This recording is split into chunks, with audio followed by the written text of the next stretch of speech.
Hello friends, எல்லோருக்கும் வணக்கம். Welcome to young investor channel. Actually markets பார்த்துருப்பீங்க. டுடே மார்க்கெட் பார்க்கும்போது ஒரு பாசிட்டிவ் ரியாக்ஷன் தான் இருக்குது. நிஃப்டி 50 135 பாயிண்ட்ஸ் கிட்ட பாசிட்டிவ்ல ட்ரேட் ஆகிட்டு இருக்கு. 25,627 பாயிண்ட்ஸில் ட்ரேட் ஆகுது. சென்செக்ஸ் 452 பாயிண்ட்ஸ் கிட்ட பாசிட்டிவ்ல இருக்கு. 83,669 பாயிண்ட்ஸில் ட்ரேட் ஆகிட்டு இருக்குது. பேங்க் நிஃப்டி 58,020 பாயிண்ட்ஸில் ட்ரேட் ஆகுது. 143 பாயிண்ட்ஸ் கிட்ட பேங்க் நிஃப்டி பாசிட்டிவ்ல இருக்கு. பேங்க் நிஃப்டியில் HDFC Bank, AU Small Finance Bank, Kotak Mahindra Bank, IndusInd Bank, Axis Bank, ICICI Bank, Federal Bank இதெல்லாம் பாசிட்டிவ்ல இருக்குது. Canara Bank, State Bank of India, Punjab National Bank, IDFC First Bank, Bank of Baroda இதெல்லாம் flat நெகட்டிவ்ல இருக்குது.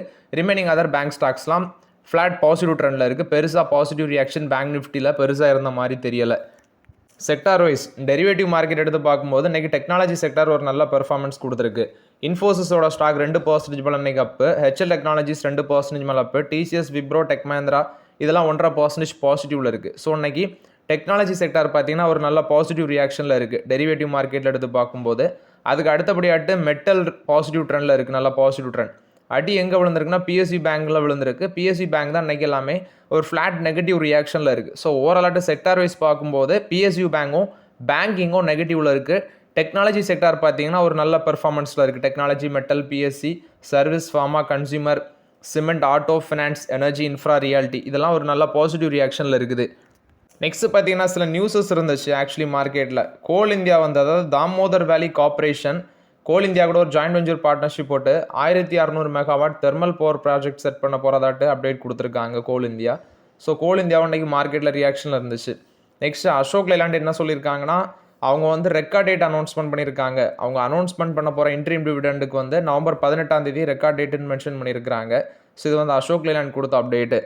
Next பார்த்தீங்கன்னா Lenskart. Actually இன்றைக்கி இது வந்து டிஸ்கவுண்ட்டில் தான் லிஸ்ட் ஆச்சு போல். 356 ரூபா வரைக்கும் லோ போயிருக்கு. கடைசியில் பார்க்கும்போது 401 ரூபாயில் இப்போ ட்ரேட் ஆகிட்டு இருக்கு. 404 ரூபா வரைக்கும் மேலே வந்திருக்குது, ஹை வந்திருக்குது. ஸோ பெருசாக ஒன்றும் ரியாக்ஷன் இல்லை. இதில் வந்து நிறைய பேர் கேட்குறது எக்ஸிட் பண்ணலாமா இல்லை ஹோல்ட் பண்ணலாமா ப்ரோ அப்படிலாம் கேட்குறீங்க. ஸோ பிஸ்னஸ் நல்ல பிஸ்னஸ் தான். ஆனால் எக்ஸிட் பண்ணுறது ஹோல்ட் பண்ணுறதுலாம் உங்களோட ஓன் ஒப்பீனியன். ஆக்சுவலி 395 அந்த ரேஞ்சில் தான் லிஸ்ட் ஆகிருக்குது. ஸோ ஆக்சுவலி நீங்கள் பார்க்கும்போது இந்த ஐபிஓ எல்லாமே அப்ளை பண்ணும்போது கிரே மார்க்கெட் ப்ரீமியம் அப்ளை பண்ணுறதுக்கு முன்னாடி நல்லா தான் இருக்குது. நம்ம இப்போ ஒரு ஐபிஓ அப்ளை பண்ணுறதே கிரே மார்க்கெட் ப்ரீமியம் நமக்கு ஒரு அட்லீஸ்ட் ஒரு 10 to 15% டீசன்ட் லிஸ்டிங்னு கொடுக்குறது அப்படின்னா தான் நம்ம அப்ளையே பண்ணுவோம். ஆனால் இப்போ என்ன நடக்குதுன்னா, நம்ம அப்ளை பண்ணும்போது ஒரு கிரே மார்க்கெட் ப்ரீமியம் இருக்குது, அப்ளை பண்ணி முடிஞ்சு லிஸ்ட் ஆகும்போது வேற ஒரு கிரே மார்க்கெட் ப்ரீமியம் இருக்குது. ஸோ ஐபிஓ அப்ளை பண்ணுறதே கொஞ்சம் பயமாக தான் இருக்குது. இனி உள்ள காலத்தில் அதை ஐபிஓ அப்ளை பண்ணுறதே ஓன் ரிஸ்க்காக மாறிடுச்சு. அது மட்டும் இல்லாமல் இந்த லென்ஸ்கார்ட் ஐபிஓட கிரே மார்க்கெட் ப்ரீமியம் மட்டும் 95% கிராஷாக இருக்குது. ஃபஸ்ட்டு அவங்க ஸ்டார்டிங்கில் இந்த ஐபிஓ அனௌன்ஸ்மெண்ட் பண்ணதுலேருந்து பார்க்கும்போது 95% அளவுக்கு பார்த்தீங்கன்னா கிரே மார்க்கெட் ப்ரீமியம் வந்து கிராஷ் ஆகிருக்கு. இது லென்ஸ்கார்ட் ஐபிஓ பொறுத்த வரைக்கும் அப்டேட்டு. பட் சில பேர் வந்து நாங்கள் எக்ஸிட் பண்ணிட்டோம், ஒரு ஃப்ளாட் பாசிட்டிவ் ட்ரெண்டில் இருக்கும் போதே எக்ஸிட் பண்ணிட்டோம் அப்படின்னு சொல்லியிருந்தாங்க. நெக்ஸ்ட்டு பார்த்தீங்கன்னா டாடா மோட்டார்ஸ் இன்றைக்கி ஒரு ஃப்ளாட் பாசிட்டிவ் ட்ரெண்டில் இருக்குது. டாடா மோட்டார்ஸில் என்ன ஒரு அப்டேட்னா, அந்த இவாக்கோ அக்யூசிஷன் பண்ணுறதுக்கு அவங்க யூரோப்பியன் கவர்மெண்ட் அப்ரூவல் கொடுத்துருந்தாங்க. பட் அது ஒரு கண்டிஷனோட கொடுத்துருந்தாங்க. கண்டிஷன் என்னன்னு சொல்லி பார்க்கும்போது டிஃபென்ஸ் பிஸ்னஸ் அங்கே உள்ள ஒரு குரூப்பு லினார்டோ அப்படிங்கிற ஒரு குரூப்பிட்ட அங்கே நீங்கள் டிஃபென்ஸ் பிஸ்னஸை எக்ஸிட் பண்ணிட்டு டாடா மோட்டார்ஸ்ட்டை கமர்ஷியல் வெஹிக்கிள் ப்ளஸ் வந்து அந்த ட்ரக் பிஸ்னஸான இவாக்கோ சேல் பண்ணலாம் அப்படின்னு சொல்லி கவர்மெண்ட் அப்ரூவல் கொடுத்துருந்தாங்க. இது டாடா மோட்டார்ஸுக்கு ஒரு பாசிட்டிவ் அப்டேட்டாக இருந்துச்சு.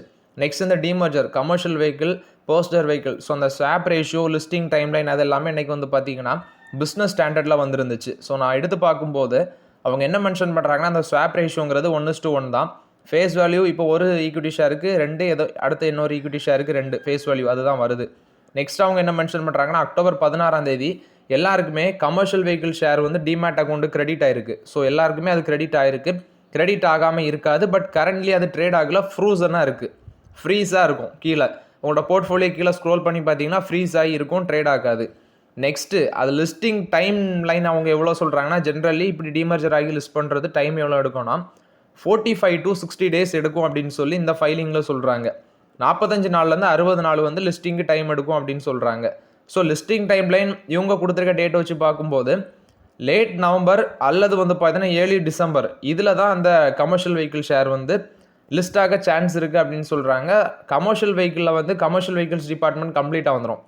பர்சனல் வெஹிக்கிளில் அந்த diesel car, petrol car, electric car, JLR business இது எல்லாமே பர்சனல் வெஹிக்கிள் பிஸ்னஸாட்டு வந்துடும். ஸோ நவம்பர் லாஸ்ட்டு இல்லைனா டிசம்பர் ஏர்லி இதில் வந்து பார்த்தீங்கன்னா கமர்ஷியல் வெஹிக்கிள் ஷேர் கிடைக்கும். இது டாடா மோட்டார்ஸை பொறுத்த வரைக்கும் அப்டேட்டு. அது இல்லாமல் டாடா மோட்டார்ஸோட சியரால நியூ பிராண்ட் ஒன்று லான்ச் பண்ண போகிறாங்க. நவம்பர் 25 டெபியூட் ஆட் லான்ச் பண்ண போகிறாங்க. இது வந்து ஒரு 5 டோர் எஸ்யூவி அப்படின்னு சொல்லி மென்ஷன் பண்ணியிருக்கிறாங்க. ஸோ இது வந்து டாடா மோட்டார்ஸோட சியரால நியூ கார் வந்து பார்த்தீங்கன்னா நவம்பர் 25 லான்ச் பண்ணுறாங்க. சியரால 5 டோர் எஸ்யூவி, இதுவும் டாடா மோட்டார்ஸ் கொடுத்த அப்டேட்டு. நெக்ஸ்ட் பார்க்கும்போது அப்போலோ டயர்ஸ், இவங்க நவம்பர் 13 நான் கன்வெர்ட்டிபிள் டிபெஞ்சர்ஸ் மூலமாட்டு ஃபண்ட் ரைசிங் பண்ண போகிறதாட்ட அப்டேட் கொடுத்துருக்காங்க அப்போலோ டயர்ஸ். பெட்ரோநெட் எல்என்ஜி பார்த்தீங்கன்னா அக்ஷய் குமார் சிங்கோட டென்யூரை managing director and chief executive officer position டென்யூரை வந்து மே 2027 வரைக்கும் எக்ஸ்டெண்ட் பண்ணுறதாட்டு சொல்கிறாங்க. February 1 ஆக்சுவலி இப்போ February 1 பார்த்தீங்கன்னா மே 2027 வரைக்கும் எக்ஸ்டெண்ட் பண்ணுறதாட்டு சொல்லியிருக்காங்க. இந்த வருஷம் February 1 மே 2027 வரைக்கும் எக்ஸ்டெண்ட் பண்ணுறதாட்டு சொல்லியிருக்கிறாங்க. அது இல்லாமல் நைக்கால ஃபல்குனி நாயர் அவங்கள வந்து எம்டி அண்ட் சிஓட்டு நெக்ஸ்ட் 5 இயர்ஸுக்கு வந்து பார்த்தீங்கன்னா ரீஅப்பாயிண்ட் பண்ணுறதாட்டு சொல்கிறாங்க. இது எஃபெக்டிவ் டேட் எப்போ இருந்து வருதுன்னா February 12 வருது. இது நைக்கா கொடுத்த அப்டேட்டு. நெக்ஸ்ட் மாருதி சுசுகியில் வந்து அப்டேட்டு. என்சிஎல்டி அப்ரூவல் கொடுத்துருக்காங்க அந்த மெர்ஜர் ஸ்கீமுக்கு. சுசுகி மோட்டார் குஜராத்தை மாருதி சுசுகியோட மர்ஜ் பண்ணுறதுக்கு என்சிஎல்டி அகமதாபாத் டெல்லி அந்த என்சிஎல்டி பெஞ்ச் பார்த்தீங்கன்னா அப்ரூவல் கொடுத்துருக்கதாட்டு சொல்லியிருக்காங்க. இது மாருதி சுசுகி கொடுத்த அப்டேட்டு. JSW சிமெண்ட்ஸ் இன்னைக்கு ஃபோக்கஸ்டில் இருக்கும். ஏன்னா அவங்களுக்கு கிட்டத்தட்ட 820 கோடி ஒர்த் ஆஃப் ஷேர் வந்து பார்த்தீங்கன்னா அன்றைக்கி அந்த லாக்இன் பீரியட் முடிஞ்சு ட்ரேட் ஆகுறதுக்கு ஃப்ரீ ஆகுது அப்படின்னு சொல்லியிருக்கிறாங்க. ஸோ இது வந்து JSW சிமெண்ட்ஸை பொறுத்த வரைக்கும் அப்டேட்டு. அது இல்லாமல் சில companies all time plastics limited, fusion finance limited, இது மாதிரி சில ஷேர் ஹோல்டர்ஸோட லாக்இன் பீரியடும் நவம்பர் 10 எண்ட் ஆகுது அப்படின்னு சொல்கிறாங்க. ஸோ இன்னைக்கு அவங்க வந்து ட்ரேட் ஆகுறதுக்கு ஃப்ரீ ஆவாங்க. நோம் ஆல்டர்னேட்டிவ் ரிசர்ச் என்ன சொல்கிறாங்கன்னா 3.67 crores ஒர்த் ஆஃப் ஷேர் வந்து லாக்இன் பீரியட் கம்ப்ளீட் ஆகுது JSW சிமெண்ட்டில். ஆல் டைம் பிளாஸ்டிக்ஸில் 22 லட்சம் ஷேர் வந்து ஃப்ரீ ஆகுது. நெக்ஸ்ட்டு ஃபியூஷன் ஃபினான்ஸ்லையும் பார்த்தீங்கன்னா அன்றைக்கி தான் அந்த லாக்இன் பீரியட் எண்ட் ஆகுது அப்படின்னு சொல்லியிருக்கிறாங்க. ஸோ இது வந்து இந்த 3 கம்பெனிஸ்லையும் அந்த ஷேர் ஹோல்டர்ஸுக்கான லாக்இன் பீரியட் எண்ட் ஆகி இன்றைக்கி வந்து அது ஃப்ரீ ஆகுது ட்ரேட் ஆகுறதுக்கு. நெக்ஸ்ட் டிவிஎஸ் மோட்டார் கொடுத்த அப்டேட்டு. ஸோ ஹீரோ மோட்டாருக்காக பார்த்தீங்கன்னா ஒரு பக்கம் குளோபல் மார்க்கெட்லலாம் எக்ஸ்பேன்ஷன் பண்ணிகிட்டே வராங்க. ஸோ இப்போ டிவிஎஸ் மோட்டார் என்ன முடிவு எடுத்திருக்காங்கன்னா யூரோப்பியன் மார்க்கெட்டில் பெருசாக எக்ஸ்பென்ஷன் பண்ணுறதுக்கு நாங்கள் ஐடியா இருக்கிறோம். அதாவது ஸ்பெயின், போர்ட்டுகல் இந்த மாதிரி ஏரியாஸ் எல்லாமே அவங்க கீ மார்க்கெட்டாட்டு பார்க்குறாங்க. இந்தியன் மார்க்கெட்டை தாண்டி இதெல்லாம் கீ மார்க்கெட்டாக பார்க்குறாங்க. அது இல்லாமல் இன்னும் 6 நியூ ப்ராடக்ட்ஸ் வந்து பார்த்தீங்கன்னா நாங்கள் லான்ச் பண்ண ஐடியாவில் இருக்கிறதாட்டு சொல்லியிருக்கிறாங்க. அப்பாச்சி RTX 300 அது வந்து யூரோப்பில் ஏர்லி 2026 லான்ச் பண்ணுவோம் அப்படின்னு சொல்லி சுதர்ஷன் வேணு சேர்மன், டிவிஎஸ் மோட்டார் கம்பெனியோட சேர்மன், அவங்க வந்து அப்டேட் கொடுத்துருக்காங்க. இது டிவிஎஸ் மோட்டரில் வந்து அப்டேட்டு. மியூச்சுவல் ஃபண்ட் செக்டரில் வந்து அப்டேட்டு. ஸோ இவங்க ஒரு மைல்ஸ்டோன், இந்த ஈக்விட்டி அசட் மைல்ஸ்டோன் பார்த்தீங்கன்னா ஒரு ரெக்கார்ட் இதை பிரேக் பண்ணியிருக்கிறாங்க. 50 லட்சம் கோடி பார்த்தீங்கன்னா ஃபர்ஸ்ட் டைம் ரீச் பண்ணியிருக்காங்க. அந்த asset under management 50.83 lakh crore அந்த மார்க்கை வந்து ரெக்கார்டாகி ரீச் பண்ணியிருக்கிறாங்க. February லோ பார்க்கும்போது 39.21 lakh crore. ஸோ அதுலேருந்து பார்க்கும்போது 30% ரைஸ் ஆகிருக்குது. ஆல் டைம் ஹை வச்சு பார்க்கும்போது 10.8% வளர்ந்துருக்குன்னு சொல்லியிருக்கிறாங்க. இப்போ 50.83 lakh crore asset under management வந்து இந்த மியூச்சுவல் ஃபண்ட் ஈக்விட்டி அசட்ஸில் ரீச் பண்ணியிருக்குதுன்னு சொல்லியிருக்கிறாங்க. ஸோ ஆக்சுவலி இந்த சார்ட்டை பார்க்கும்போதே உங்களுக்கு புரியும். January 2025 அக்டோபர் 2025 வரைக்கும் பார்க்கும்போது இதான் பீக் லெவல். இந்த வருஷத்தில் அக்டோபர் தான் பீக் லெவல். 50 லட்சம் கோடியை தாண்டி இருக்குது. SIP இன்ஃப்ளோ மார்ச் 2020 8500 கோடியாக இருந்துச்சு. இப்போ அது பார்க்கும்போது செப்டம்பர் 2025 3.5 times இன்க்ரீஸ் ஆகிருக்கு. 29,361 கோடியாக இருக்குது. ஸோ இது வந்து மியூச்சுவல் ஃபண்ட்ஸ் SIPயை பொறுத்த வரைக்கும் அப்டேட்டு. நெக்ஸ்ட் பார்த்தீங்கன்னா Jio BlackRock flexi cap fund அதோட போர்ட்ஃபோலியோ அப்டேட் பண்ணியிருக்காங்க ஃபர்ஸ்ட் டைம் ஆஃப்டர் தஸ் NFOக்கு அப்புறம். ஸோ இதில் 141 ஸ்டாக்ஸ் வந்து பார்த்தீங்கன்னா அவங்க ஹெல்ப் பண்ணுறாங்க. 4.5% வந்து கேஷாக இருக்குது. இதில் என்னென்ன ஸ்டாக்ஸ்லாம் எல்லா ஸ்டாக்கும் சொல்ல முடியாது, சில ஸ்டாக்ஸை மென்ஷன் பண்ணுறேன். HDFC bank, ICICI bank. இதில் HDFC பேங்க்கில் 8.87% ஸ்டேக், ICICI பேங்க்கில் பார்க்கும்போது 5.42% அலோகேஷன் வச்சுருக்கிறாங்க. நெக்ஸ்ட்டு பார்க்கும்போது Reliance Industries, Infosys, State Bank of India, இது மாதிரி சில கம்பெனிஸில் எல்லாமே ஸ்டேக் வச்சுருக்காங்க. பாஸ் லிமிடெட், டோட்டலாட்டு டிவிஎஸ் மோட்டார் கார்பரேஷன். ஸோ ஓவராலாட்டு பார்க்கும்போது 141 கம்பெனிஸு. அசட் அண்டர் மேனேஜ்மெண்ட் பார்க்கும்போது அக்டோபர் 31 வரைக்கும் 1808 கோடியாக இருக்குன்னு சொல்கிறாங்க. ஸோ அந்த ஃபண்டு வந்து அவங்களோட NFO பீரியடை கம்ப்ளீட் பண்ணது October 7 வந்து கம்ப்ளீட் பண்ணியிருக்காங்க. நெக்ஸ்ட் October 17 ரீபர்ச்சேஸ் பண்ணியிருக்கிறாங்க. கிட்டத்தட்ட 6.35 lakh ரீட்டைல் இன்வெஸ்டர்ஸ் இருக்கிறாங்க. 150 இன்ஸ்டியூஷனல் இன்வெஸ்டர்ஸ் இருக்கிறாங்க. இது வந்து ஜியோ BlackRock ஃப்ளெக்ஸி கேப் ஃபண்டை பொறுத்த வரைக்கும் அப்டேட்டு. நெக்ஸ்ட் பார்க்கும்போது ஸ்மால் கேப் ஸ்டாக்ஸ் வந்து கிட்டத்தட்ட 56% வரைக்கும் ரேலியாக இருக்குது. டாப் 10 ஸ்டாக்ஸ் பார்க்கும்போது தங்கமயில் பார்த்தீங்கன்னா ஃப்ரைடே மட்டுமே 10% ரேலியாக இருக்குது. ஸோ அந்த வீக்கில் மட்டுமே 56% ரேலியாக இருக்குது. எல்ஜி பாலகிருஷ்ணன் அண்ட் ப்ரோஸ் இவங்க 29% வந்து ஒரு வீக்கில் மட்டுமே ரேலியாக இருக்குது.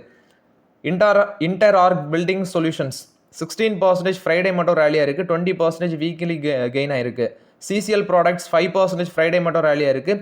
வீக்லி 19% ரேலியாக இருக்குது. பிஎல்எஸ் இ சர்வீஸ் 4% ஃப்ரைடே ரேலியாக இருக்குது. நெக்ஸ்ட்டு பார்க்கும்போது ஒரு வாரத்தில் 18% ரேலியாக இருக்குது. ஏஎஸ்எம் டெக்னாலஜிஸ் 18% பார்த்தீங்கன்னா ஒரு வாரத்தில் ரேலியாக இருக்குது. ஃப்ரைடே மட்டும் 5% ரேலியாக இருக்குது. ராகவ் ப்ரொடக்டிவிட்டி என்ஹான்சஸ் ஒரு வாரத்தில் 17% ரேலியாக இருக்குது. ஃப்ரைடே மட்டும் 1.5% ரேலியாக இருக்குது. Iris business service 17% weekly gain. Friday மட்டும் 5% மேலே போயிருக்கு. Privi speciality chemicals Friday 3%, weekly 17% ரேலியாக இருக்குது. ஆர்ச்சிட் ஃபார்மா 3% ஃப்ரைடேயும் வீக்லி வந்து பார்த்தீங்கன்னா 16% ரேலியாக இருக்குது அப்படின்னு சொல்லி மென்ஷன் பண்ணியிருக்கிறாங்க. நெக்ஸ்ட் பார்த்தீங்கன்னா அமர்நாத் டட்டா அப்படிங்கிற ஒரு ஃபேக் கேரண்டி கேஸில் அமர்நாத் டட்டா அப்படிங்கிற ஒரு கன்சல்டண்ட்டை வந்து அரெஸ்ட் பண்ணியிருந்தாங்க. இது வந்து ரிலையன்ஸ் பவர் ரிலேட்டடான நபர் அப்படின்னு சொல்லி நியூஸஸ் வந்துருந்துச்சு. பட் ஆக்சுவலி எங்களோட கம்பெனி பிஸ்னஸுக்கும் அவர் அரெஸ்ட் பண்ணதுக்கும் பெருசாக வந்து இம்பாக்டும் இல்லை அப்படின்னு சொல்லி ரிலையன்ஸ் பவர் வந்து டெனை பண்ணியிருக்கிறாங்க அந்த ரிக்வஸ்ட்டை. ஏன்னா அவருக்கும் எங்களுக்கும் சம்மந்தம் இல்லை அப்படின்னு சொல்லியிருக்கிறாங்க. கிட்டத்தட்ட 68 கோடி ஒருத்தா பேங்க் கேரண்டி கேஸில் தான் என்ஃபோர்ஸ்மெண்ட் டைரக்டரேட் பார்த்தீங்கன்னா அவர் அரெஸ்ட் பண்ணியிருக்கிறாங்க. பட் ரிலையன்ஸ் பவர் வந்து அவருக்கும் எங்களுக்கும் சம்மந்தம் இல்லை அப்படின்னு சொல்லி மறுப்பு தெரிவிச்சிருக்காங்க. ஆக்சுவலி லாஸ்ட் மார்க்கெட்டில் ரிசல்ட்ஸ் வந்ததில் ட்ரெண்ட் பார்த்தீங்கன்னா அன்றைக்கி 6% மேலே விழுந்திருக்கு. ஒரே நாளில் 6% மேலே விழுந்திருக்கு. 4305 ரூபா போனது இப்போ 4307 ரூபாவில் ட்ரேட் ஆகுது. ஷிப்பிங் கார்பரேஷன் ஆஃப் இந்தியா 8% மேலே விழுந்திருக்கு. 243 ரூபா வரைக்கும் டவுன் ட்ரெண்ட் போனது இப்போ 248 ரூபாவில் இருக்குது. தர்மாட்டி விழுந்திருக்கு ஷிப்பிங் கார்பரேஷன் ஆஃப் இந்தியாவில்.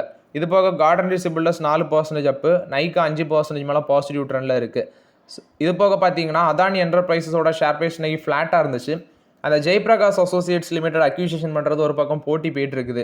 இதில் தால்மியா பாரத் அவங்களாம் பெருசாக இப்போதைக்கு காம்படிஷன் கொடுக்கல. அதானி என்டர்பிரைஸஸும் வேதாந்தாவும் தான் இப்போ வந்து ஹெவி போட்டியில் இருக்கிறதாட்டு சொல்லியிருக்கிறாங்க. வேதாந்தா வந்து பேமெண்ட்டை நாங்கள் ஃபுல்லாக பேமெண்ட் பண்ணி முடிக்கிறதுக்கு 5 இயர்ஸ் ஆகும்னு சொல்கிறாங்க. ஆனால் அதானி குழுமம் அப்படி இல்லை. அவங்க ஃபண்ட் ரைசிங் பண்ணி உடனே வாங்கினாலும் வாங்கிடுவாங்கன்னு நினைக்கிறேன். அது யார் கைவசம் போகுதுன்னு பொறுத்திருந்து பார்க்கலாம். பஜாஜ் ஃபினான்ஸோட Q2 ப்ரிவியூ வந்துருந்துச்சு. அசட் அண்டர் மேனேஜ்மெண்ட் இந்த குவார்ட்டரில் நல்லா க்ரோத் இருக்குன்னு சொல்கிறாங்க. ப்ராஃபிட் நெட் இன்ட்ரெஸ்ட் இன்கம்லாம் நல்ல ஒரு க்ரோத் இருக்குது. ஆக்சுவலி அவங்க மென்ஷன் பண்ணுறது ப்ராஃபிட் 23%, நெட் ப்ராஃபிட் 23% ரைஸ் ஆகுதுன்னு சொல்கிறாங்க. Asset under management 4.6 lakh crore இருக்கும், 24% வளரும் அப்படின்னு சொல்லியிருக்கிறாங்க. இது Q2 ப்ரிவியூவாக சொல்லியிருக்காங்க.